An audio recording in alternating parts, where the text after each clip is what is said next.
欢迎来到中国 Bienvenue à Shanghai。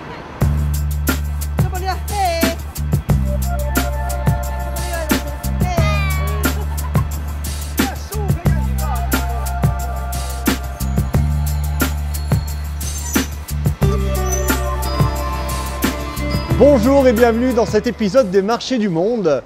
Nous sommes aujourd'hui à Shanghai, en plein cœur de la ville, où je vais vous emmener visiter le plus grand marché au thé, le Qianshan Changchun, comme on dit ici. Mais avant d'aller voir ce qui se passe à l'intérieur, je vous emmène faire une balade. Venez avec moi.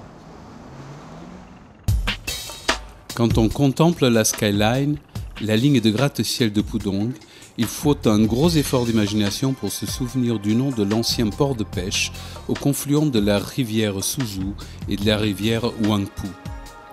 Shanghai, littéralement la ville sur la mer, est aujourd'hui une mégapole trépidante située dans un bassin de 27 millions d'habitants. Pour retrouver les traces du riche passé colonial de la ville, direction le quartier français. Ici, place aux petites maisons aux briques rouges, aux ruelles étroites et au linge qui sèche aux fenêtres.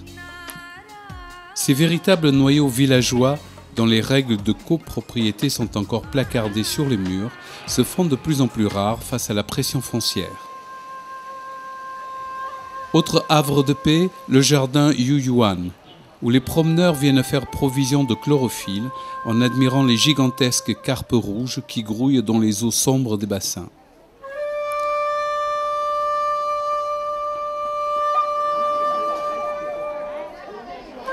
À l'extérieur, quelques pas suffisent pour se replonger dans la foule. L'ambiance est familiale et bon enfant. Les Shanghaïens, ouverts et sympathiques, adorent se faire photographier en famille et tirer le portrait au long nez, surnom donné aux Occidentaux.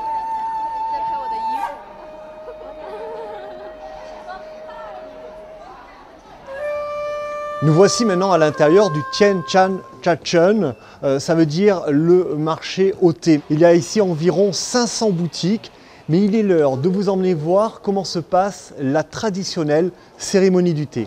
Venez.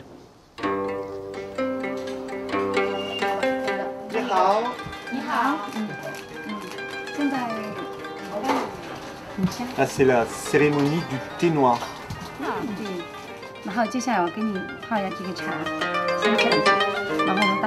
La cérémonie du thé, ou Gongfu Cha, est l'art de la dégustation à la chinoise. C'est un peu comme un œnologue qui déboucherait un très grand cru. Les ustensiles, la préparation, les tasses et le temps d'infusion sont autant d'éléments permettant de mettre en avant les parfums subtils du breuvage. Le tout est parfaitement codifié et l'élément fondamental en est la théière, fabriquée avec une argile poreuse et riche en silice. Elle retient la chaleur et se charge rapidement des parfums du thé qu'elle conserve. Chaque variété de thé demande donc sa propre théière afin d'éviter des mélanges.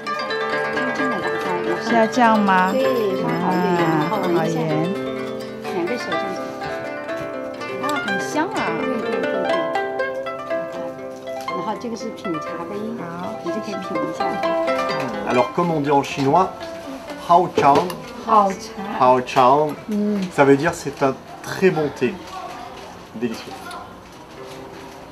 Nous allons maintenant aller voir d'autres boutiques qui se trouvent sur le marché. Il ne me reste plus qu'à dire au revoir à mes hôtes. Cao Qing.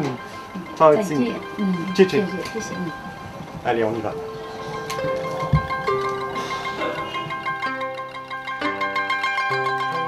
Après la cérémonie du thé, prévoyez un peu de temps pour faire le tour des 500 boutiques qui occupent un petit pâté de maison.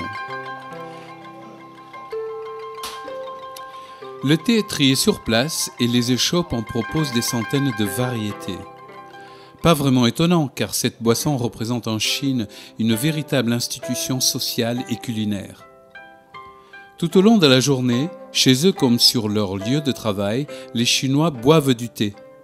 Pour recevoir un invité ou un personnage important, il est même d'usage d'acheter quelques grammes d'un thé de luxe dont l'acquisition peut s'avérer très onéreuse.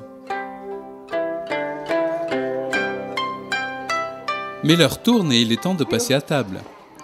En Chine, des dizaines de milliers d'échoppes proposent à tous les coins de rue une cuisine simple, variée et bon marché. Une cuisine qui bénéficie néanmoins d'une solide tradition. Mais qu'est-ce qu'il y a au menu, chef?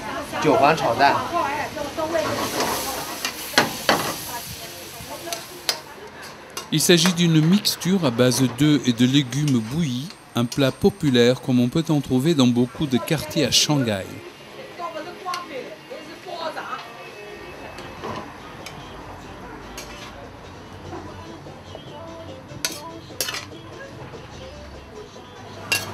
Il ne nous reste plus qu'à vous souhaiter un très bon appétit.